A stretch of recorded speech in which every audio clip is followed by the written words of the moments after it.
NASA's Stereo spacecraft resolved a 40-year mystery about how coronal mass ejections, or CMEs, change shape during their long journey. With new data processing techniques, Stereo scientists have succeeded in continuously tracking space weather events from the Sun's ultra-hot corona to the Earth, 93 million miles away. A CME is a huge magnetized cloud of electrified gas, or plasma, that bursts out of the Sun's atmosphere. It can be as big as 1.5 trillion tons of gas and travel at 3 million miles per hour. If a powerful CME hits the Earth's protective magnetosphere, it makes brilliant aurora and can disrupt satellites, radio communications, and even our electrical power grids. Despite decades of observations with NASA's heliophysics fleet of spacecraft, the details of the connection between activity on the Sun and its effect on Earth has been poorly understood. This is because CMEs change while traveling from the Sun to Earth, and it's difficult to track their movement with only a head-on perspective.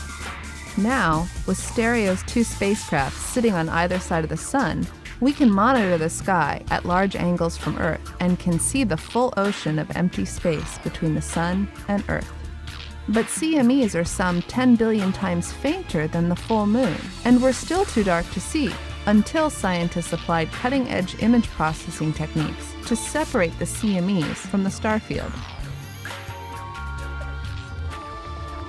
By applying this new technology, scientists were able to measure the absolute brightness of detailed features in the first large Earth-directed CME seen by Stereo, which occurred in late 2008. By the time the data were collected, Stereo A was nearly 45 degrees ahead of Earth in its orbit, affording a very clear view of the CME's path from the Sun to Earth.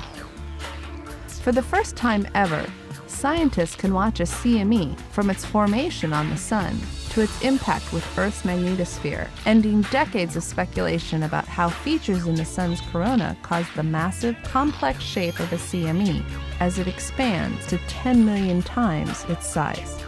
This new ability to see developing space weather during its entire transit from the Sun will enable scientists to better predict when and how a CME will impact Earth, and understand how CMEs change between the Sun and our home.